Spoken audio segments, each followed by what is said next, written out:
So we've got another week of Big 12 football to preview and give you some picks. I'm Pete Mundo. Heartland College Sports is how you find us. Make sure that you are subscribed right now to the channel. We appreciate you, as always, being here as a part of the show. So this is a great week of Big 12 football. Why? We have a conference game. Now, we technically have two, but only one of them is actually worth something. And you know what the deal is there. If you don't, here's what's going on. Friday, we've got a couple of games. Colorado plays Houston. That opens up Big 12 play. I guess technically Farmageddon did, but, that was overseas. We don't count that, right? And then you've got Kansas State at Arizona. The K-State-Arizona game is not a conference game because it was scheduled before Arizona was in the Big 12. So it's a non-con, but it's two Big 12 teams. It's weird, but I get it. I'm good with it. So let's start there as we talk about the games here coming up this weekend. We'll start with the two Friday games. Colorado at Houston is fascinating to me because here's a Houston team that's actually starting to put it together on offense with Connor Wigman at quarterback and the wide receiver pieces that they've cobbled together that look pretty good and have some solid depth as well. You've got a Colorado team that still is looking for its identity. And this is a game where the spread opened up at about -4, -5, and then it jumped to -7 in favor of Houston. So I'm jumping on Houston, and I want to get it under a touchdown. So I'm going to go 6.5. If you got to buy half a point, so be it. But I really like what I've seen early on from Houston and what the offense in particular is doing in standing out to me in a way that it really didn't at all last season. You just didn't see that from this team. But you're seeing an offense now that is starting to get itself going. I know it's two games. I know the competition isn't great. But they're rushing for a couple of 100 yards a week. That's something that you really didn't see out of Houston last year. You got an offense that is starting to also find its way. And I just really like some of the pieces that have come together in year two under Willie Fritz. And I'm high on Wigman. I have been since before the season. And now I've got Dean Connors, who looked really good in that backfield as well. And you've got a plethora of guys at wide receiver that are starting to make their presence felt. So I like this team a lot. And I said before the year, I thought they were a team that could potentially make a little noise in the Big 12, not be a top-tier competitor, but make a little noise. And I think that's going to be on display on Friday night. Meantime, I get a Colorado team that loses to Georgia Tech. And, okay, Georgia Tech could compete atop the ACC. And then beats Delaware. But it's how that game went that concerns me for Colorado. You had Ryan Staub lead a plethora of quarterback options there, right? Julian Lewis and Caden Salter got some reps as well. But all of those guys played. It's not clear to me if the running game is actually any good right now. And the defensive line, to me, remains a real problem for Colorado. So, to me, this feels like a coming-out party for Willie Fritz. I'm all in on how Willie Fritz is trying to build this program. And I also just don't have the confidence right now in Colorado and what they can potentially do and what they should be doing to take that next step in a post-Shedeur Sanders and post-Travis Hunter world. It's still not clear to me what exactly that's going to look like. And I don't know if Dion knows what that's going to look like. But I like Houston a lot on Friday night. They're going to be home. I know the home crowd is not incredible there at Houston. But, hey, prove me wrong, Houston fans. Let's go. But I am in on the Cougars this weekend. I'll take them minus the 6.5 points against Colorado. The other game on Friday night that I want to dive into, I'm Pete Mundo on Heartland College Sports. Make sure you are subscribed right now to the channel. We appreciate you being here as always. Kansas State and Arizona State. Arizona State is a home dog, and I'm riding the home dog here in a big way. Now, some of you might say, sucker bet, sucker, don't do it. It's a sucker bet. Don't go down that road. No, it's not. Kansas State is a mess. Kansas State should be 0-3. Okay? Now, a lot of big money came in early on Kansas State. The Wildcats are now a 1-point favorite. opened up at Arizona, basically a pick 'em, maybe Arizona by a point, and now you flip the script and you've got Kansas State -1. I'm going with the home dog here. I know that they haven't played great competition so far. I get it. But this is more of a lack of confidence in Kansas State than it is anything with Arizona, who I think has actually made some strides over last season. I like what I've seen from the Wildcats. And I think everybody should like what they see from the Wildcats so far through a couple of games. But I'm looking at this Fafita offense. I'm seeing a team that is starting to gel. He clearly likes Seth Dagy's offense based on what we've seen these last couple of games. And I know it's Weber State and Hawaii, but you know what? They're home. Kansas State's playing a fourth game in a row on a short week. They've been to Ireland. They've been back for 2 games. They lost to Army. Now a short week, they're going to Arizona. Just stack that up. Arizona hasn't gone anywhere. They're home.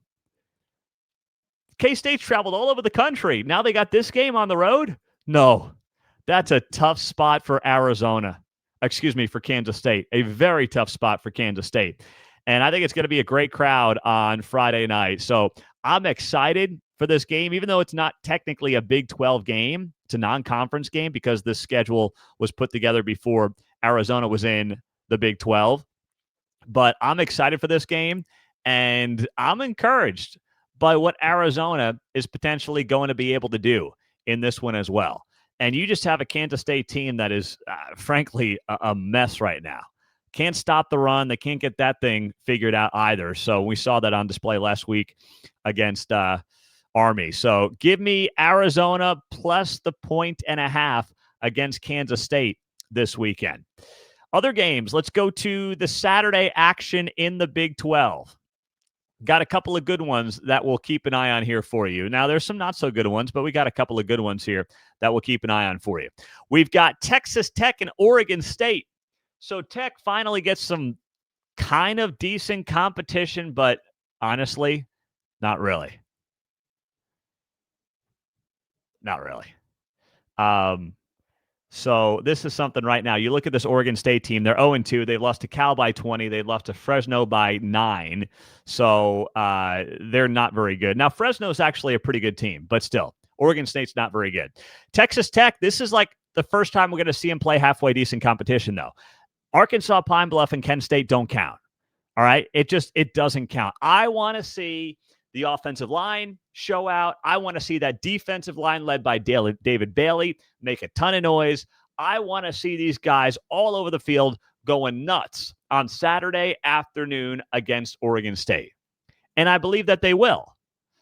But I'm not going to make a pick against the spread in this one. This is not one of my picks that I'm going ahead with this week. I just really like Texas Tech. You guys know I've got them in the Big 12, right? I think that they can be a team that competes atop the Big 12 conference and is making a ton of noise and is winning this league when all is said and done. So I like them a lot. And I don't like this Oregon State team at all. But this will also be a good test for Texas Tech's secondary because Malik Murphy threw the ball for 371 yards last week against Fresno State for Oregon State. So I want to see them try to keep him in check. Taz Reddick's one of their wide receivers, has had himself a big game. So keep those guys in check if you're Texas Tech. That secondary, I believe, will ultimately be tested, and it is going to be fascinating to see how that ultimately plays out. But I will take Texas Tech just straight up. I think that's a fairly easy pick in this game, but I'm staying away from the spread. It's 23.5, 24, depending on where you're looking, and I want no part of that right now for the Red Raiders, just because I don't know enough. I think I know, but that's a big number, man. So I'm going to avoid that one on behalf of the Red Raiders, but I do like them in this game. It's going to be fun to watch it play out. Then we've got West Virginia and Pittsburgh, a little backyard brawl. West Virginia coming off of that bad loss to Ohio. Pittsburgh has beaten Duquesne and Central Michigan. So I see this game, and I'm like, oh, I don't want to do this. I really don't. Don't want to go down this road. Don't want to have to think this way. But I have a hard time seeing this one work out in West Virginia's favor based on that Ohio game last week. The quarterback position's a mess. Jaheim White is coming off of, obviously, a season-ending injury, so he's done. So I'm like, man, there's not a lot to like about this game on behalf of West Virginia, outside of the fact that you're buying into Rich Rod, the rivalry, the pageantry, and they're going to be tough, and it's the home crowd. And then it's like, yeah, and I don't like the Mountaineers at all. In fact, I'm going with Pittsburgh minus the 6.5 in this game. Some of you may see it at 7 somewhere, but I'm going with Pittsburgh minus the 6.5 points. Try to get that number somewhere if you can in this game. But I just think there's too much going in Pittsburgh's favor. They've got a veteran quarterback in Holstein. They've got some good weapons at wide receiver, depth too at that position in a way that they haven't had. And they've got some big old boys up front too. They've got guys like Zach Crothers and Jimmy Scott and Joey Zielinski. So they've got some pieces up front that have already been pretty active on that defense for the Panthers. So I'm in on Pittsburgh right now. I think that Rich Rod is going to have to figure this thing out, and it is not going to happen this week, unfortunately, against their hated rival. But I love having it back. I mean, I just absolutely love this rivalry and what it brings to that region, and I think it should be played every single year. I think the Backyard Brawl should be a staple, and I hope that this game never goes away. It's been great to have it back the last couple of years. Meantime, bouncing around, I've got Baylor and Samford. I mean, it's Baylor, it's Samford. Baylor got a big win last week against SMU. You just look at this game and you say, okay, can you get that defense to play the way it did late in the game? Will Sawyer Robertson keep putting up some huge numbers? He's been tremendous so far for Baylor. But there's not a lot in this game to look at and say, I'm going to learn something here for the Baylor Bears. You're not. But you know what? They played a tough non-con already. They played Auburn and SMU. They deserve a game like Samford. I'm sorry. And then, the game after that, they've got Arizona State, which is suddenly, it was already one of the biggest games in the Big 12, but it becomes an enormous game coming up next Saturday. So I'm good with Baylor getting a little tune-up. They deserve it after their first couple of weeks of play. So good on Baylor. Get that tune-up game. Everyone has them, and you guys deserve it after your weeks 1 and weeks 2. Cincinnati takes on Northwestern State. So that game is being played in Cincinnati on Saturday afternoon.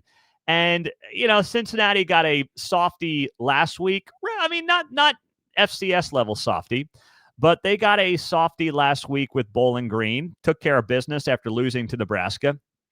And if there's something you're looking to take out of this game, if you're a Cincinnati fan,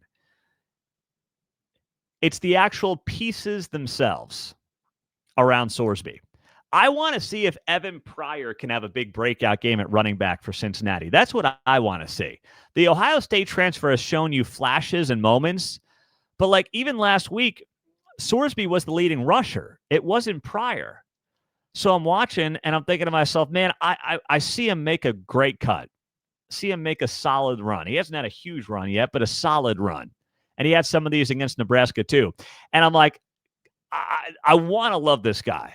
I want to think that he can be one of the best running backs in the Big 12. I just haven't quite seen it yet. And if there's a time that it could happen, then it would be great to see that play out at Northwestern State. And then you go to Kansas to open up league play. And, that game will probably lay the foundation for both of those teams the rest of the way. That's a really intriguing game. But Cincinnati's problem has been they beat the teams they're supposed to beat, and then they lose to the teams they're supposed to lose to. That's been the MO for Scott Satterfield the last couple of seasons. Iowa State trying to keep it rolling against Arkansas State. Listen, I love Iowa State.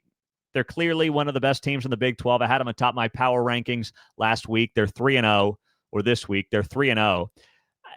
But I don't know. Is this like one of those sneaky games no one's thinking about? They're on the road. I don't think it is. I really don't think it is. But it just is one of those games where you say, what if? What if? I mean, I don't think so. They won the game last year 52-7. So I'm really not too concerned about it. And Iowa State does look just totally legit. But, take the foot off the pedal, fourth game of the season, played in week 0, on the road, conference play next week. Yeah, crazier things have happened. But I'm not going to sit here and expect that by any stretch of the imagination at all. I'm not going to pick that. It's just one of those ones that makes you think. They're playing Arkansas, or they played Arkansas last week on the road. They played Southeast Missouri before that. So I'm all in on Iowa State and them just steamrolling Arkansas State this weekend. And I think it's going to be a big old blowout. So I'm going to give you a bonus pick here. I do like Iowa State minus the 20.5. I think that's a good number you can get. If it gets to 3 touchdowns, I always get a little nervous on some of these games, but I will take Iowa State minus the points in this one. I like them to go to Arkansas State and take care of business fairly easily. The 4th game in a row always concerns me a hair, but you know what? I'm all in. And this Arkansas State team, once again, played Arkansas last week, so they've got back-to-back games against Power 4 competition. That is a tough spot for them to be in, no doubt about it. Next up, we've got Utah and Wyoming on the road for the Utes. That can always be a little tricky, right? Just always has that potential to be a little tricky. We've seen this with Big 12 teams going on the road to Wyoming. It's happened before. What was it? Who was that couple of years back? They played out of the Big 12. They gave them a good run for their money. It was Texas Tech. That's right. They beat Texas Tech in double overtime a couple of years back in the season opener. So Wyoming can be one of those places where it does get a little hairy. But Utah's a heavy favorite in this game. Obviously, I've been very high on the Utes and Devin Dampier and what he can be and what he has been through a couple of games for this team. Wyoming hasn't really played anybody. They've beaten Akron. They've beaten Northern Iowa. They're always tough, though, especially at home. But Utah's not going to be bothered by the elevation. That's the one thing you know about the Utes. The elevation's not going to bother them one bit. So for Utah, I'm just curious to see how much they actually lean into this game, knowing they've got Texas Tech next week, 11 a.m. Huge game for both of these teams. For me, there's going to be a rematch of those two teams in the Big 12 championship. So that's why I look at that game and I say, I hope they're not caught looking ahead. Because if you do get caught looking ahead when you're taking on a team like Utah, it can get a little dicey. Just ask some of these other Big 12 teams that have been up there and have had some issues. Even Texas 2 years ago, they got a big win at Wyoming. But as I recall, that first half was a little squirrely for the Longhorns, if I'm remembering that right, that game a couple of years ago. And then BYU blew them out last year. But listen, Wyoming is not a team that you can overlook when you talk about Group of 5 competition. TCU's taking on Abilene Christian. That should be a blowout on behalf of the Horned Frogs. So that's one that you look at and you say to yourself, you know what? The Horned Frogs are going to be okay. They're, of course, on basically 2 weeks rest after playing Monday night, Labor Day Monday against Bill Belichick. They were off last weekend. So now they have this tune-up game against Abilene Christian. After that, they are going to go play SMU, who, of course, just played Baylor. So this is a nothing game for TCU. There's nothing out of this game that we're going to learn. There's no real storyline to watch. There's nothing that you're going to look at and say to yourself, man, if only this, or let's keep an eye on that. I mean, you hope they show up. You hope they put on their pads, and the rest you let take care of itself. And then Arizona State, Texas State. It's a sneaky game. Arizona State's only favored by a couple of scores, 15.5 points. Texas State has beaten Eastern Michigan convincingly, and they won at UTSA, which is a really solid win at the Group of 5 level. Now they go to Arizona State. Arizona State is fresh off of that loss against Mississippi State, where, of course, they blew it at the very end. So this is not a walk in the park for Texas State. My hope is that Kenny Dillingham has these guys basically refocused in a way that maybe they weren't when you look back on last week's game. So for Texas State, This is not a team that's going to knock your socks off, but they were able to put up 43 points, and it really wasn't because of anything the offense did. I mean, yes, they got a good ground game attack. They punched the ball in 4 rushing touchdowns, but they weren't lights out on the ground. They had 168 rushing yards on 46 carries.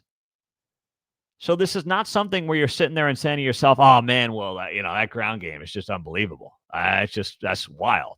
And they're starting a freshman at quarterback in Brad Jackson, local guy, San Antonio guy, but he's a freshman.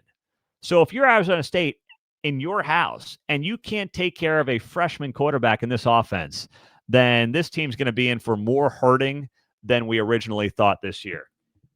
And they are not going to be what we expected of them, which was a team that could defend their Big 12 championship title. I'm Pete Mundo. We are Heartland College Sports. We're glad that you're here as always as a part of the show. Make sure that you are subscribed. Week 3 is upon us. We've got you covered. I'll have a full reaction show coming your way on Sunday. So once again, make sure you're subscribed to heartlandcollegesports.com. We're glad that you're here as always joining us, and we appreciate your time. Have a great day. We'll talk to you soon, and go Big 12.